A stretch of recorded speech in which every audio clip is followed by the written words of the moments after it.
Well, I want to know where they put Romanov's trampoline after he was done jumping off it like that.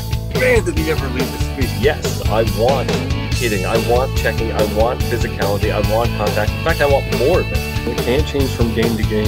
It can't change from period to period. It can't change from preseason to regular season to playoffs. It has to be consistent across the board.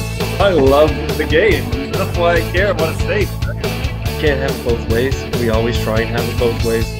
Stick was on the ice one game, and it was just a train wreck waiting to happen, and boy, did it happen, and I want to see more. For me, this is one of the super easy ones. Kicking, match penalty, suspension, done. Get it out of the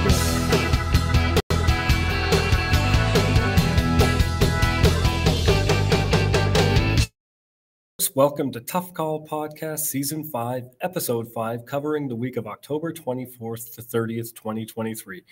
Coming up, I'll be discussing the Charlie McAvoy hit on Oliver Ekman-Larsson, goaltender interference, the Kyle Okposo, Cale Makar incident, and a possible crackdown on cross-checking, maybe? So don't go anywhere, not that you have time to go anywhere because there's no commercials. Make sure you get more people to watch so I can hire some sponsors.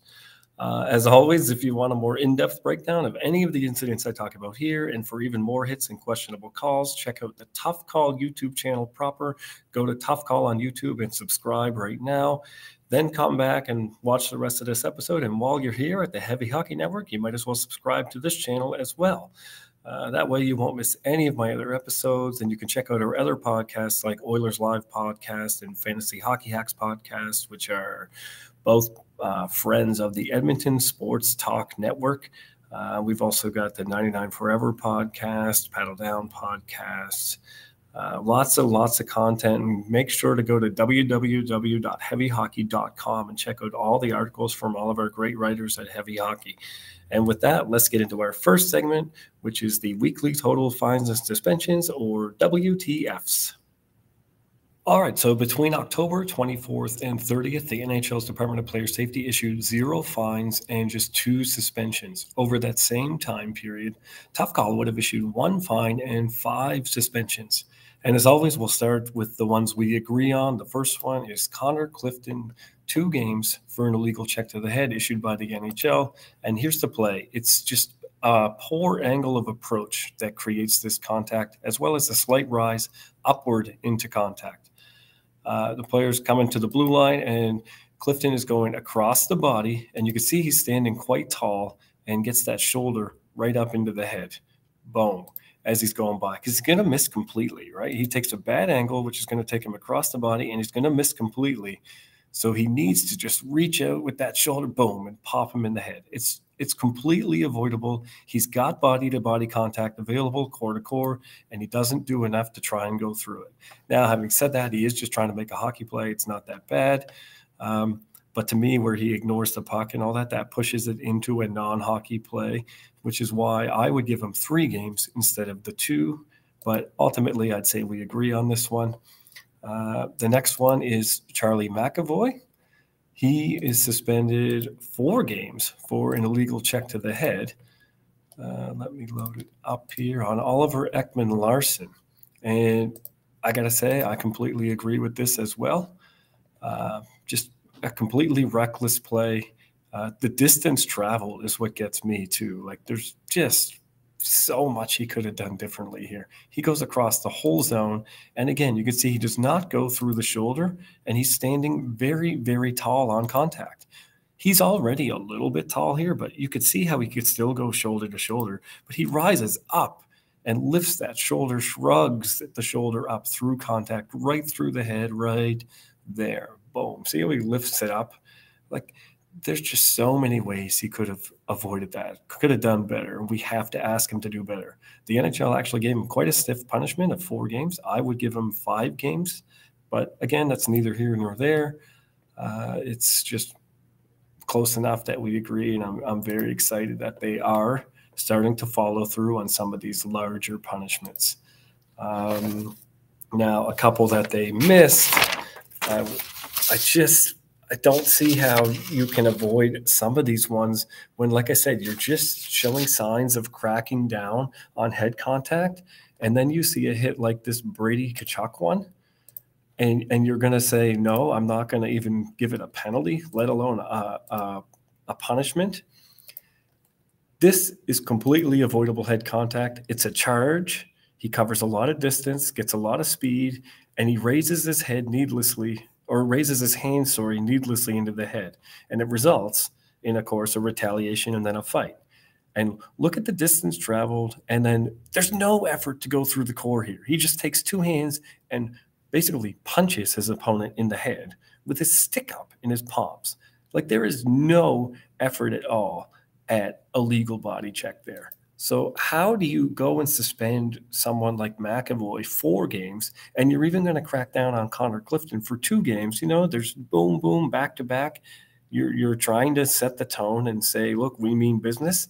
And then you don't do anything here in a blatant, like the most non-hockey play head contact possible. How do you miss this?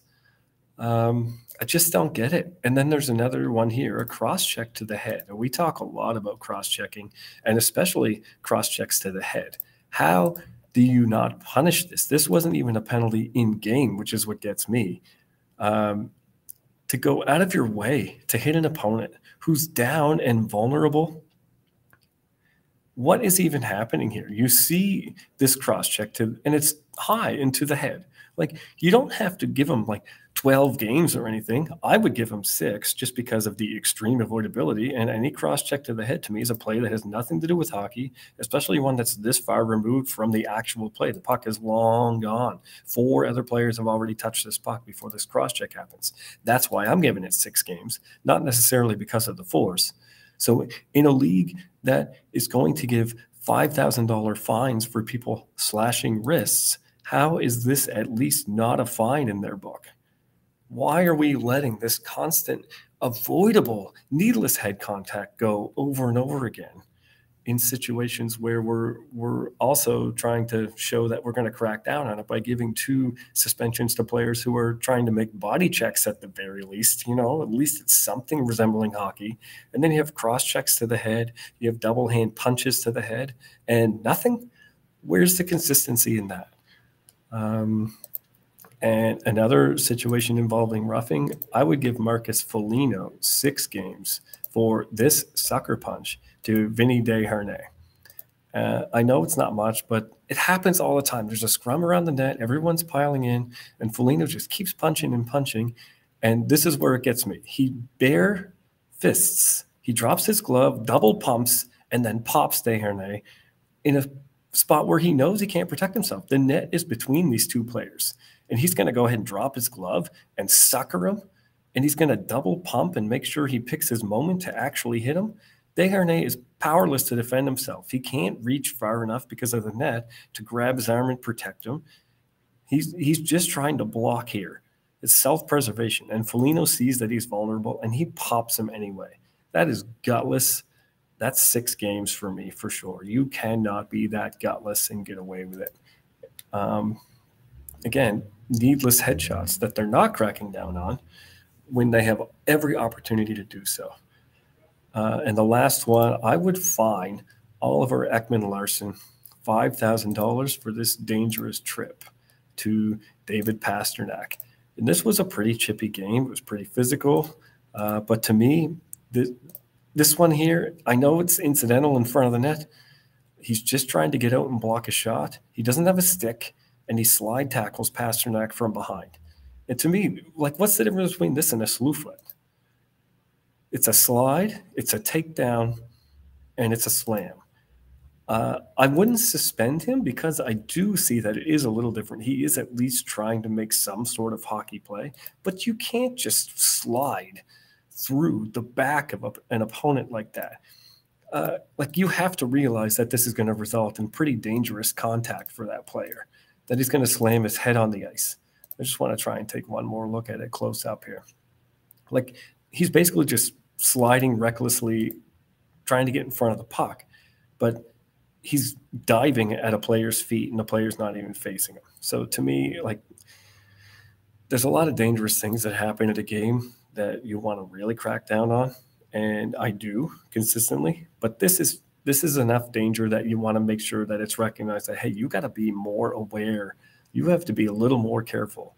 And that's what fines to me are for, is to warn players before they get too out of hand and really cause a problem. And this would have been a great opportunity to do so. That's all the ones that I think the NHL missed that I would have cracked down on.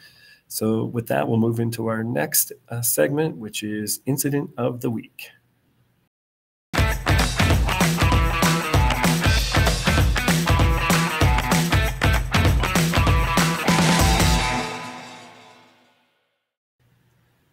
This week's incident of the week is the Sam Carrick goaltender interference call that a lot of people are asking questions about. And I just find that it's cut and dry based on the rule book. I did a long video that went into depth on this on my Tough Call YouTube channel. But to me, yeah, there's no contact with the goalie, but he's still in the crease, which I know isn't against the rules all on its own. But if you go in the crease before the puck enters the crease, you need to do enough to get out of the way and to avoid contact with the goalie. You need to try and exit the crease as quickly as possible.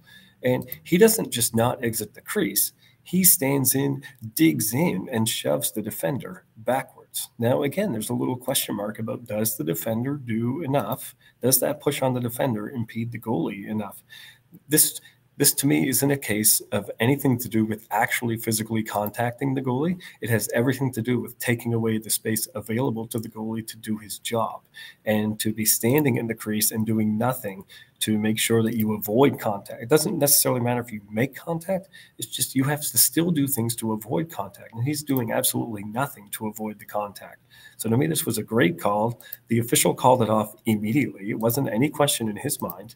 He waved it off right away, and then they went to a review with a coach's challenge, and they still maintained the call. I mean, I don't know how sure the NHL has to be about a call before you accept it.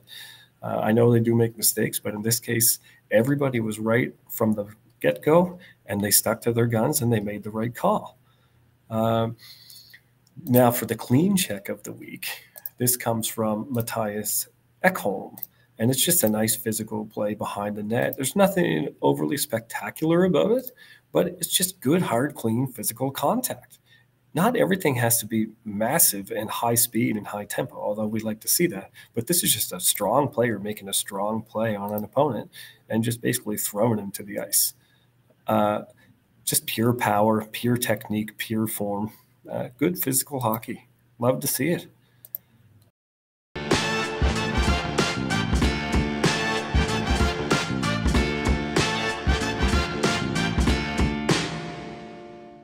This week's by request is the Kyle Okposo incident with Cale Makar, which sent Makar sprawling into the boards pretty dangerously and appeared to shake him up quite a bit.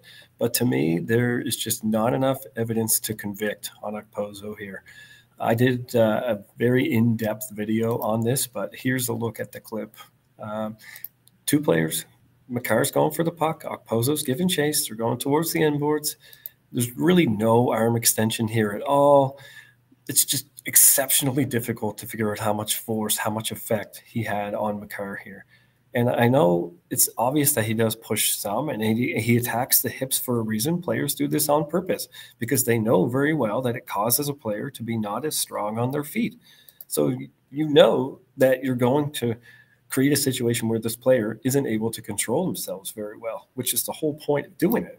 But you know, in a situation like this where it's so close to the boards, yeah, it's pretty dangerous. But how do we really tell, especially in real time, and this is where I feel for the officials, how much of a push there really was without asking both players, okay, what did you feel? How did it go? Because there's no extension. There's nothing to reveal the force that he put on. So in a lot of cases, you see nothing happen here. And you know, it turns into a pin, or a player just gets knocked off balance just a little bit and stumbles and kind of staggers their feet for a second and then recovers. I don't know. I know it's a very dangerous thing. It's one of those ones where it's really difficult to crack down on because you don't have enough information when you watch the play to see what's really going on. It's mostly a feel thing. So that's what kind of my video goes more in depth on is what would you like to see happen? Would you like to see no contact at all in these situations just to be erring on the safe side? Or do you want to be wrong a few times to allow a player that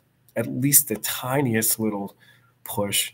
Now, I personally would be fine with no contact here. If you use your stick to angle and steer and you have to use body position, I'm fine with no push at all. But was there enough force behind this push to really have the player know that he's going to send Makar face first into the boards like that? I don't know. This is a tough one for me. I'm open to suggestions.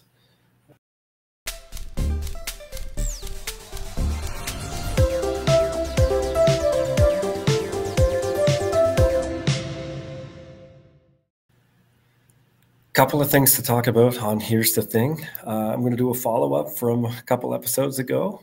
Has the NHL actually cracked down on cross-checking? Now, I made light of this in my earlier episode 2, on how there was quite a few cross-checks being called. And I noted how usually the NHL does that for a week, maybe 2 weeks, and then it goes away. And they miss a bunch in the meantime, especially like cross checks to the head and stuff, which I did give an example of. But these minor penalty cross checks, there does seem to be a noticeable trend of calling them. And my YouTube channel, heavyhockey.com, is chock full right now of minor penalty cross checks. Now, they're nothing significant. They're not tough calls. There's nothing controversial about them. They're just little shots to the back in front of the net, little shots to the back in front of the boards, kind of pushing a player from behind in the neutral zone. There's a little bit of interference cross checks type of calls. It's consistently being called in multiple games. I must have 9 or 10 videos right now of just mundane 2-minute minor cross checks. But I think it is worth noting that the NHL does appear to have made a noticeable crackdown on cross-checking, whether it's by design, whether it was mandated by the league, whether there was a memo going around. I don't know, but I'm very excited about it. I'm very happy about it. And I am happy to be wrong when I said in episode 2 that usually this is just a flash in the pan and it goes away. So far, for the last month or so at least, it has been consistently being called. And it's such a breath of fresh air, and I hope it continues. Unfortunately, I'm going to have to end the episode on a more sad note, but I just don't feel right not talking about it at all. So I'm going to follow up with a final segment on the Adam Johnson incident.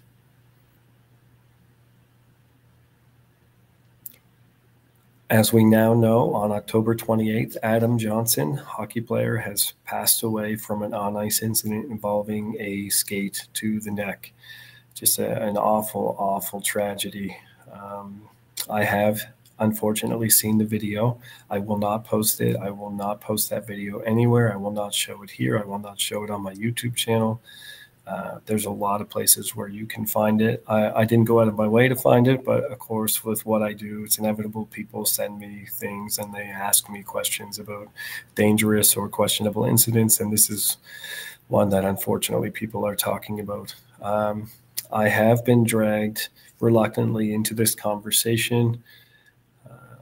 I am in no way going to study this video in depth and give any type of a breakdown on it. It's just the stakes are too high for all the players involved, all the people involved that are affected. It's not my place to try and break this video down. It's just too important. But what I will say is on my Twitter feed or my X feed, whatever you want to call it these days, people were asking me questions, so I did reluctantly make a post. And this comes back to the AJ Greer elbowing incident that we highlighted last week, and several incidents over the years, and especially in the last month that I've highlighted about players who are beaten, who have players that are going to go around, opponents are going to get around them, and they are reaching out with any part of their body. There's no intent behind it. It's not malicious. But they stick an arm out, they stick a leg out, they stick whatever they can out to get it in the path of the opponent. And I'm not saying that's what happened here. I'm really not. Again, it's not my place. I'm just saying there is a habit of players reaching out with whatever body part happens to be closest to their opponent at the time that they feel like they're going to get around them. And I just used the AJ Greer example, the elbow on Gaudreau, because it's fresh and recent. Where a player's being beat, so he launches his arm and extends it fully, reaches out with his stick, with his hand, with the butt end of his stick. Every aspect of the danger was created by this player violently propelling himself backward and throwing his arm and his stick at anything he could possibly get in the way. backwards at head height of the opponent. In that case was Gaudreau. And so I'm not saying either way or commenting on this incident in terms of intent. It's not my place. It's just something that players are trained and to do, and it's ingrained in their mind that if you're beat, you can't just let them walk away. You have to reach out with something. I'm not saying that's what happened here, but I'm just saying if you're looking at any type of incident where there's some awkward contact, this isn't the first time. It's the first time it's happened where a skate has been that high, I would say, in this setting with such a forceful impact. But it is not the first time that a player has been struck by, shall we say, a randomly placed body part. So I'm not going to comment on the specifics or the intent behind it. And it's super, super tragic. It's just a terrible thing for all involved. And I just feel for everybody that's involved in this incident. And I hope we just stay kind to each other throughout this whole process.